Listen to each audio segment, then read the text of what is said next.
Loyalty before love part 10। फिर Tony वहां से चला गया। इधर किचन के स्टोर रूम में बैठे हुए वंश, दीक्षित, अरिजीत, सचिता और केली की हालत खराब हो रही थी।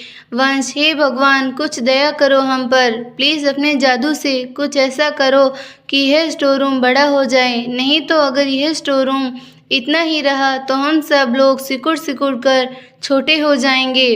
दीक्षित, हे भगवान, हम इतने सालों में इतने बड़े हुए हैं, अगर हम इस स्टोर रूम के अंदर ही बैठे रहे तो हम फिर से छोटे हो जाएंगे। तभी वंश का फ़ोन रिंग हुआ। वंश ने अपना फ़ोन उठाया। वंश, हेलो, हाँ क्रिश, हाँ आ जाओ यार, तुम लोग बाहर, वह साला सांड यहाँ से चला गया है। वंश, यार क्रिश, तो हमारे लिए भगवान का भेजा हुआ एक फरिश्ता है, अच्छा हुआ तुमने फ़ोन कर दिया, नहीं तो हम सिकुड़ सिकुड़ कर छोटे हो जाते। क्रिश, चल अब मेरी बड़ाई करना बंद कर और जल्दी से बाहर आ जाओ। वह सभी बाहर आकर डाइनिंग टेबल देखते हैं। डाइनिंग टेबल को देखकर केली ने कहा, भगवान इतना खाता है, यह टोनी साले ने हमारा बनाया हुआ सारा खाना खा लिया। सचिता, हमने इतनी मेहनत से बनाया था। दीक्षित, पता नहीं साला कितने जन्मों का भूखा था, वह सारा खाना खा गया। वंश, इतने अरमान सजाए थे मैंने, कितने महीनों बाद चीफ के साथ खाना खाऊंगा, लेकिन वह साला सारा खाना खा गया। वंश, मैंने सचिता के लिए इतने प्यार से आलू धोए थे, छीले थे, लेकिन वह साला सचिता जी के हक के भी आलू खा गया। वंश, दीक्षित, अरिजीत, सचिता और केली एक साथ बोले, अब हम लोग क्या खाएंगे, वह साला तो अब सब कुछ खा गया। जूलियट, चलो तुम लोगों के लिए फिर से खाना बनाते हैं, लेकिन अभी सब नॉर्मल खाना बन जाएगा, दाल चावल रोटी सब्जी। वंश, चीफ, कम से कम यह तो खिला दीजिए, वरना हम तो भूखे ही मर जाएंगे। वैसे भी उस छोटी सी कटोरी में बैठे बैठे हम सिकुड़ गए हैं। वंश की बात सुनकर सब हंसने लगते हैं। जूलियट, जैक, चीफ मिलकर उन सभी के लिए खाना बनाते हैं। वह पांचों खाना बनते ही खाने को देखकर खाने पर टूट पड़ते हैं। वे लोग जल्दी जल्दी से खाना फिनिश कर देते हैं और फिर जूलियट से कहते हैं, चीफ, कहीं वह सांड रात को तो फिर से नहीं आ जाएगा, कहीं हम रात को तो सो रहे हों तो हमें सारी रात को वहीं उठकर भागना पड़ेगा। वैसे भी हम बहुत सिकुड़ चुके हैं, तो अब और सिकुड़ने का मन नहीं है। जूलियट, हाँ, वह नहीं आएगा। जैक, तुम इतना यकीन से कैसे कह सकती हो? जूलियट, क्योंकि जब वो यहाँ से गया तो उसको एक कॉल आया था और वह कॉल पर बोल रहा था, ओके ठीक है, मैं जल्दी आता हूँ। इसका मतलब है वह किसी इम्पोर्टेंट काम के लिए गया है, इसीलिए वह आज रात को तो बिल्कुल भी नहीं आएगा। वंश, तो अब हम लोग कहाँ सोएं? जूलियट, ऊपर लेफ्ट में 2 रूम हैं, एक रूम में वंश, दीक्षित और अरिजीत तुम लोग एडजस्ट कर लो, और एक रूम में केली और सचिता तुम दोनों एडजस्ट कर लो। कल तो हम सब मिलकर तुम्हारा सामान इस तरह से सेट करेंगे कि टोनी को पता ही नहीं चलेगा कि यहाँ पर हम तीनों के अलावा और कोई भी रहता है। फिलहाल तो हम लोगों को एडजस्ट करना ही पड़ेगा। Dikshit, okay chief, no problem, बस फिलहाल तो हमें बहुत नींद आ रही है। और फिर वह पांचों अपने अपने रूम में सोने के लिए चले जाते हैं। उन पांचों के जाने के बाद वह तीनों भी अपने अपने रूम में सोने के लिए चले जाते हैं। अगले दिन सुबह 7 बजे डोरबेल बजती है। डोरबेल बजने की आवाज़ सुनकर जैक और कृष्ण अपने अपने रूम से बाहर निकलते हैं। जैक, ब्रो, इतनी सुबह सुबह कौन है? कृष्ण, और कौन हो सकता है, वही है जूलियट का बॉयफ्रेंड। वह सुनकर जैक कृष्ण को घूर कर देखता है। कृष्ण, आई मीन टोनी होगा। Jack, it is correct. Krish, अगर टोनी यहाँ आया है तो हम लोगों को सबसे पहले इन पांचों को छुपाना होगा। जैक, हाँ ब्रो, आप जाकर उन पांचों को उठाइए, मैं जाकर जूलियट को दरवाज़ा खोलने के लिए बोलता हूँ। तभी दोबारा डोरबेल बजती है। जैक दौड़ता हुआ जूलियट के रूम के बाहर जाकर रूम को उसके दरवाज़ा खटखटा के अंदर से जूलियट आवाज़ दरवाज़ा खोलती हुई बोली, कौन है? जैक, मैं हूँ, जल्दी दरवाज़ा खोलो। जूलियट, क्या हुआ जैक? वह टोनी दरवाजे पर है, वह आया है, तभी दोबारा डोरबेल बजी। जूलियट, ओह नो, तुम जल्दी से उन पांचों को उठाओ, जैक ब्रो आ गए हैं उनको उठाने। जूलियट, ओके, मैं जाकर दरवाज़ा खोल देती हूँ। और फिर वो जूलियट नीचे जाने लगती है। जूलियट के साथ साथ जैक भी नीचे आया। जैक ने नीचे उन पांचों के लगेज देखे। जैक, ओह नो, उन लोगों का सामान भी छुपाना है। और फिर जैक दौड़ता हुआ उन लोगों का सामान किचन स्टोर रूम में छुपा देता है। इधर क्रिस वंश दीक्षित, अरिजीत और सचिता को उठा देता है, लेकिन केली को नहीं उठाता। वंश, क्या देख रहे हो, उसे उठाओ। क्रिस, नहीं वंश, देखो केली जी सोते हुए कितनी प्यारी लग रही है। वंश, अरे यार उसे उठाओ, नहीं तो टोनी हम सबको यार निकाल देगा। वंश जल्दी से केली को उठाता है और वह फिर जाकर ऊपर ही छुप जाते हैं। जूलियट दरवाज़ा खोल देती है। टोनी, गुड मॉर्निंग जान। Juliet, good morning baby. Tony, who are you? Juliet, I am fine baby, and you? Tony, I am also fine जान, I all be fine also long as you are with me जान। Tony अंदर आता हुआ कहता है, जान, why did you take the long time open the door? Juliet, baby, because I was sleeping. Tony, okay, no problem. Juliet, baby, आप इतनी सुबह यहाँ कैसे? टोनी, अरे जान, मेरी बहुत इम्पोर्टेंट मीटिंग है, इसीलिए मैं शहर से बाहर जा रहा हूँ और मैं तुम्हें बिना देखे कैसे जा सकता हूँ। मेरा मन है कि मैं तुम्हें अपने साथ लेकर जाऊँ, लेकिन फिर मैं वहाँ पर मीटिंग में बिज़ी हो जाऊँगा और तुम समय नहीं दे पाऊँगा और फिर तुम वहाँ बोर हो जाओगी, इसीलिए फिर मैंने तुम्हें लेकर जाने की बात दिमाग से निकाल दी और मुझे वहाँ से लौटने में 2-4 दिन लग जाएंगे, इसीलिए मैं तुमसे आखिरी बार मिलने आया हूँ, क्योंकि जब तक तुम्हें नहीं देखता मेरे दिल को सुकून नहीं मिलता और 2-4 दिन मुझे ऐसा लगेगा कि जैसे 2-4 साल बीत गए हों। जैक अपने मन में गुस्से से कहता है, इसको देखे बिना तेरा दिल को सुकून कैसे मिलता? तेरे बाप की प्रॉपर्टी थोड़े ना है, तो तेरा जब मन किया उसको देख लिया, सिर्फ मेरी है। जूलियट, ओ अच्छा बेबी, मेरे भी मन नहीं लगेगा तुम्हारे बिना, वैसे तुम जल्दी से जल्दी आने की कोशिश करना। टोनी, हाँ जान, क्यों नहीं, बिल्कुल, चलो अब मैं चलता हूँ, कुछ घंटों में मेरी मीटिंग शुरू हो जाएगी, मुझे जल्दी से जल्दी वहाँ पहुँचना है। जूलियट, हाँ baby, you can go. Tony, bye जान, take care. Juliet, okay, bye bye baby, okay, and you also take care. और फिर टोनी वहाँ से चला जाता है। टोनी के वहाँ से जाते ही जूलियट खुशी से कहती है, चलो अच्छा है, कुछ दिनों तक तो बला टली। जैक, हाँ अच्छा ही है, कम से कम 2-4 दिन तक हम लोगों को कुछ सबूत भी ढूंढ लेंगे और उन पांचों को बार बार भागना नहीं पड़ेगा। जूलियट, हाँ बिल्कुल, तुमने बिल्कुल सही कहा, हम लोगों को जल्दी से जल्द सबूत भी ढूंढने हैं।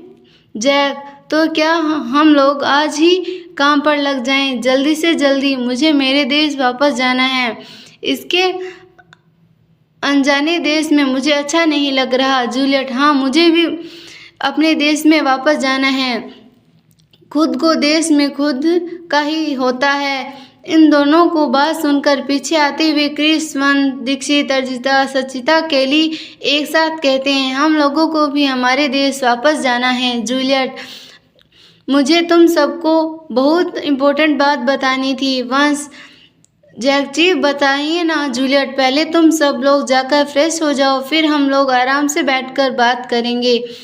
फिर वह फ्रेश होने के लिए चले जाते हैं। कुछ देर बाद सभी लोग फ्रेश होकर नीचे हॉल में आ जाते हैं।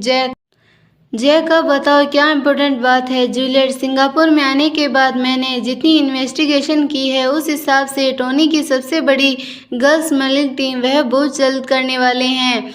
उसने मुझे इस मीटिंग के बारे में कुछ नहीं बताया है, यह मैंने कुछ इन्वेस्टिगेशन की है, वह मुझे इस मीटिंग के बारे में तब बताएंगे जब मैं उस टीम मीटिंग होने के बाद 1-2 दिन बचे होंगे। तो मैंने इन्वेस्टिगेशन की है, उस हिसाब से वह इस मीटिंग में 1000 से ज़्यादा लड़कियां दूसरे देश अप्लाई करेंगे और वह जो 50 लड़कियां हमारे देश से उठाकर वहाँ की मीटिंग के लिए उठाकर रहे थे और वह सिर्फ 50 लड़कियां ही नहीं उठाई, 50 तो सिर्फ मुंबई से उठा रहा है, तो उस लड़की दिल्ली, गुजरात और केरला से उठाई थी। वह लड़कियां मिलकर 50 लड़कियां थीं। उन 50 लड़कियों के अलावा वह और 50 लड़कियां मुंबई से उठाने वाला था, और उन लड़कियों के अलावा 50 लड़कियां एमपी से, 50 लड़कियां महाराष्ट्र से और लड़कियां हमारे देश से अलग अलग हिस्सों से उठा रहा था।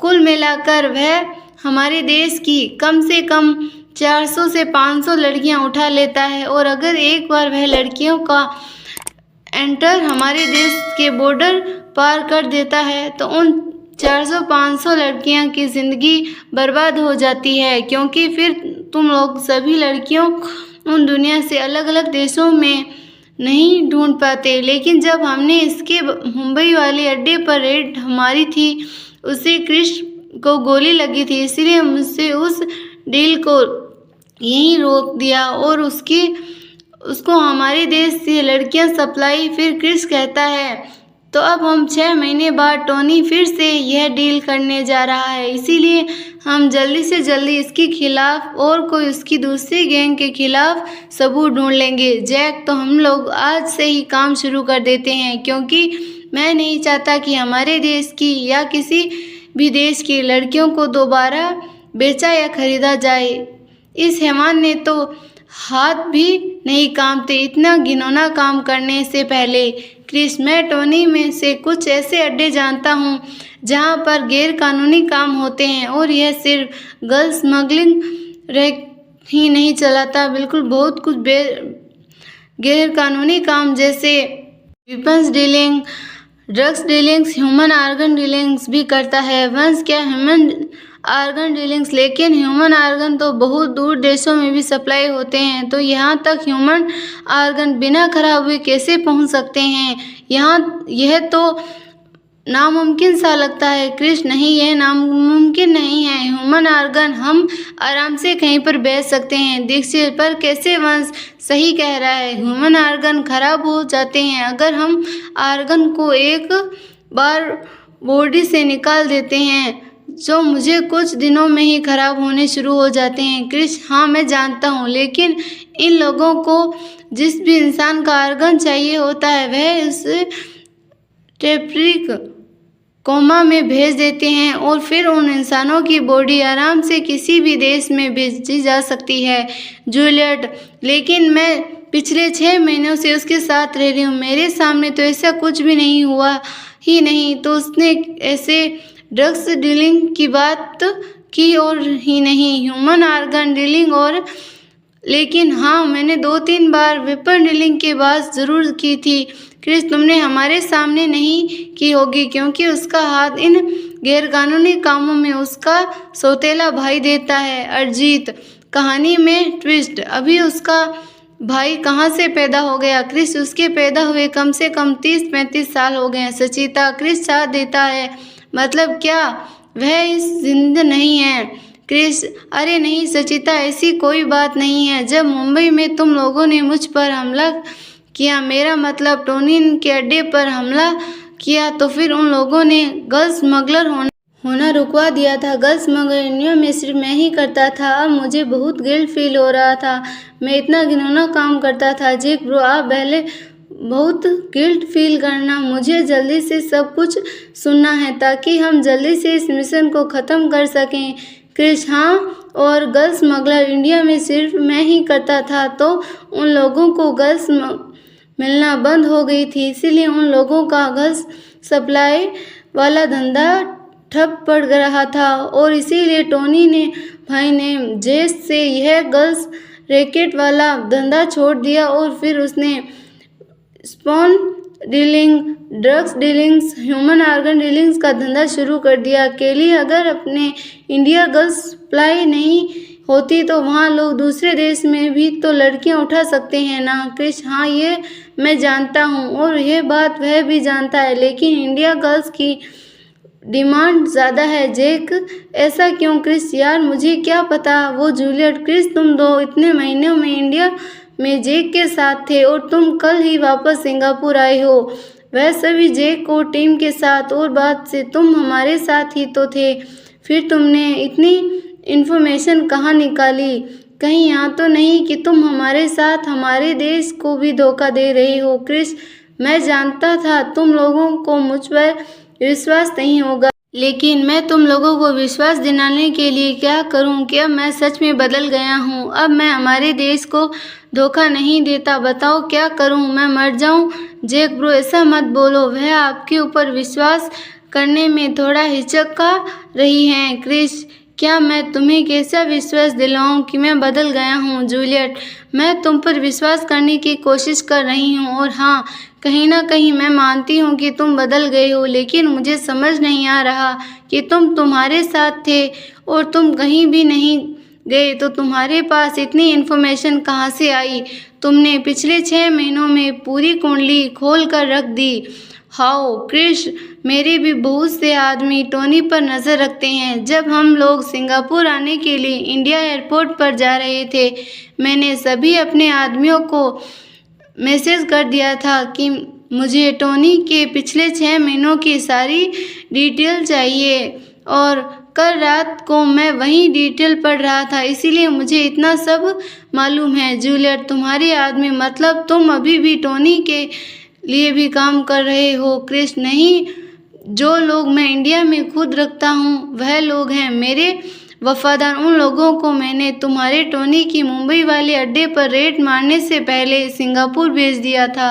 Juliet, oh and sorry Chris, बताओ बात नहीं। जूलियट, टोनी का एक खुद का होटल है, ज़्यादा और गैरकानूनी काम की डील उसी होटल में होती है, तो मैं अगर सबूत चाहिए तो हमें उस होटल में ही जाना पड़ेगा। और टोनी जिन रूम में डील करता है उस रूम का नंबर 206 रूम नंबर 206 है, उस रूम में हम पक्का सबूत मिलेगा। अब कौन सी डील हुई? क्रिस, डील के लिए इतने रुपए मिले और डील कहाँ कहाँ के लिए हुई और कौन कौन सी डील हुई? जैक, मतलब अब तो मिशन जल्दी ही सॉल्व हो जाएगा। जैक, मैं इतना बोलते ही वंश अपने हाथ सामने कर दिया। वंश साथ में ऊपर दीक्षित ने अपना हाथ रख दिया। दीक्षित के हाथ के ऊपर अरिजीत ने अपना हाथ रख दिया। सचिता अरिजीत के हाथ पर और केली ने अपना हाथ रख दिया और केली के हाथ पर सचिता ने अपना हाथ रख दिया। सचिता के हाथ रखते ही वंश ने कहा, चीफ, हम इतने नहीं भूल सकते। वंश ने हमें इतना ही कहते। जूलियट, मैं अपना हाथ वंश के हाथ के नीचे लगा दिया और फिर वह सब एक साथ अपने हाथ को हटाते हुए बोले, फाइटर्स। ये देखकर जैक ने कहा, क्या मैं वंश, जब हम क्रिस मिशन को सॉल्व करने के लिए तैयार हो तो हम सब एक टीम होने के नाते फाइटर्स बोलकर अपने आप को मोटिवेट करते हैं। क्रिस, तो क्या हम दोनों तुम्हारी टीम का हिस्सा नहीं है? जूलियट, ऐसा किसने कहा? तुम क्रिस, तो फिर तुम लोगों ने हम दोनों को फाइटर्स से मिलवाया क्यों नहीं? क्रिस ने इतना कहते ही वह सभी हंसने लगते हैं। फिर जूलियट जैसे ही जैक के ऊपर अपना हाथ रखती है और जूलियट के हाथ पर रखने के बाद वापस रिसीव में सभी अपना अपना हाथ रखते हैं और सबके ऊपर क्रिस अपना हाथ रखता है और फिर वह अपने अपने हाथ हटाते हुए कहते हैं, फाइटर्स, अगर आपको हमारी स्टोरी पसंद आई तो स्टोरी को लाइक, शेयर, चैनल को सब्सक्राइब करना ना भूलें और कमेंट ज़रूर करें। धन्यवाद।